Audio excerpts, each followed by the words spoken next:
Welcome to Sizzle Fantasy Sports, the channel with the most sizzling hot fantasy takes and analysis, presented by your host, Gavin. Rodgers clean pocket, throws the middle of the end zone, Devontae, touchdown, and a dagger! What's up, you guys? Welcome back to the SFS channel. My name's Gavin, and today I have a bit of some different styled content for you guys. Typically, as you know, I do a lot of fantasy football stuff on the channel, but here in mid-February, it's a bit dead right now. I know there's some dynasty stuff that we've got in the works here, and I've been putting together a draft kit for you guys all off season long that I'll be launching later on in the springtime. But until then, I have to put together some content. And so what I really want to start doing on the channel is doing some more generalized NFL talk with you guys and just talking about the game in general and some team situations and how I see this offseason unfolding. So today, with the franchise tags being eligible to be placed on players, I'm going to dive into and start kind of a mini series here where I talk about some franchise tag candidates that could be tagged prior to the opening of NFL free agency. So today I've got the NFC North for you guys. I'm going to be going over the 4 teams in that division, and I'll see you guys with the first team. All right, you guys, so we're into my candidates now. I just want to make one thing clear before I start this video. This is a candidates list. This isn't in particular all of my predictions. Not all the guys you see on this are going to be people I personally think will be tagged. These are just options that I see that could potentially be franchise tagged by their teams. And I don't always agree with the franchise tag. I think there's a time and a place for it.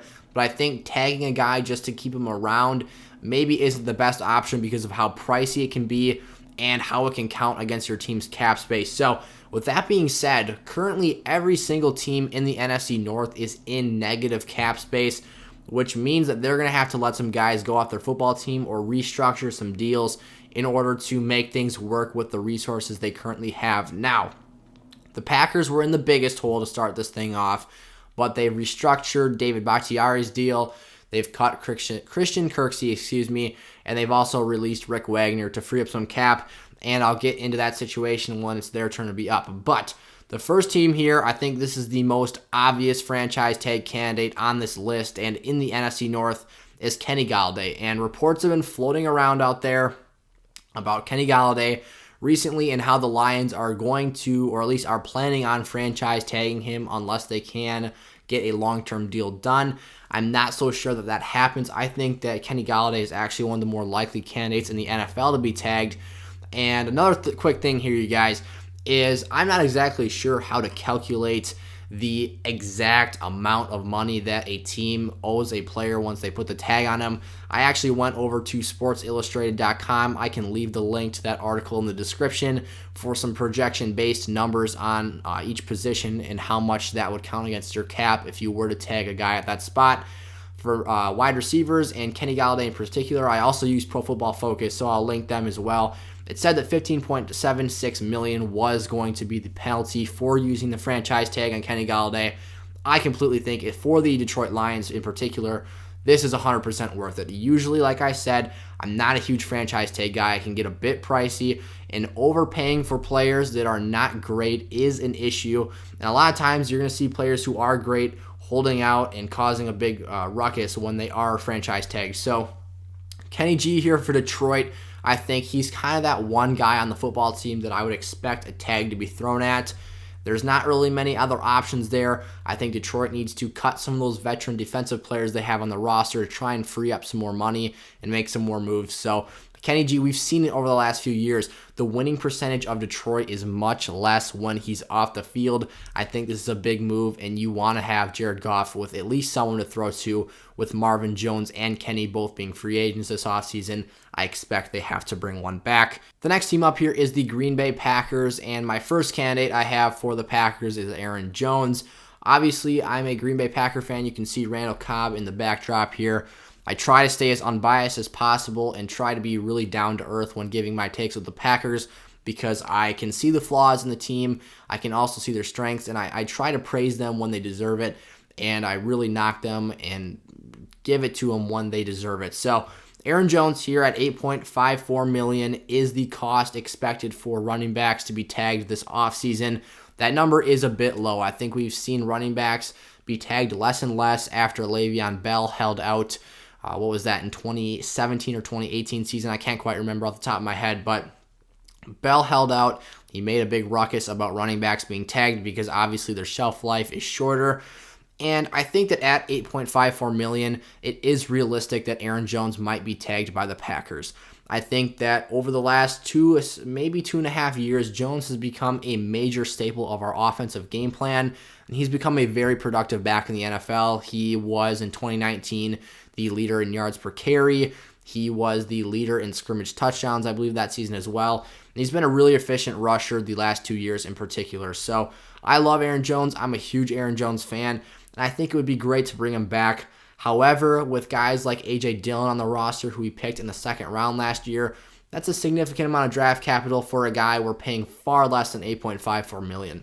I'm just not sure that in this season, especially with the cap going down as far as it did, if tagging Aaron Jones or any player is the best option for our team. We still have about $5 million to clear up before we're able to go out there and officially sign players. And with some intrigue around guys like J.J. Watt, obviously you have to free up enough cap to sign your rookies, and you're going to want to bring in some positional players and depth type players to fill that role on the team. I think that it's probably not the best idea to tag Jones here. And like I said, with that talent in Dillon, I think maybe you rely on him and head to the draft to add some depth at the position. My next prospect I think that could be tagged by the Green Bay Packers is Corey Linsley, our starting center right now. A lot of people view Corey Linsley or have talked about Corey Linsley this season as being the best center in football. I think Corey Linsley is a very, very valuable part of both our run game and our passing offense. He's got to be really smart to understand that offense and Aaron Rodgers' signal calling, especially with how he uses his cadence at the line of scrimmage and draws defenders off sides. Linsley is kind of the key that really gets that entire offense running. He's a great zone run blocker. Like I said, very good in pass sets as well. So I would hate to see Linsley walk. I think that it's much more difficult to find a center that plays at the level of Linsley. So the $13.6 million franchise tag might be a little bit more warranted here. But like I said, I'm not a huge fan of the franchise tag. I would much rather see them clear out the space. Heck, even let Aaron Jones walk and be able to afford Corey Linsley on a 2-3 year deal where you at least get some extended value out of him and don't just see that hard cap penalty for one season, because if I'm not mistaken, the franchise tag is fully upfront and guaranteed. So paying a guy like Linsley all that money with no incentives or base salary could be a pretty large detriment to cap space in the future as well. With the Minnesota Vikings here, the third team in the NFC North, safety Anthony Harris is my first candidate for this football team. They tagged Anthony Harris last season, and his number comes down a little bit this year to $10.47 million. I think Harris is a fine candidate to throw the tag at. I don't think that with the Vikings being negative $6 million in the cap hole, that it's the smartest move. I think that for the price, it's decent considering the fact that their secondary was a weak spot last season, and even Harrison Smith kind of had a down year because they were kind of overcompensating, trying to make up for those young and talent-lacking cornerbacks on the outside. So Harris has shown flashes. He's been very productive at times in his career. I wouldn't mind if they brought him back for another year, but I think it's more advantageous for Minnesota to try and go out there and get a multi-year extension out of him.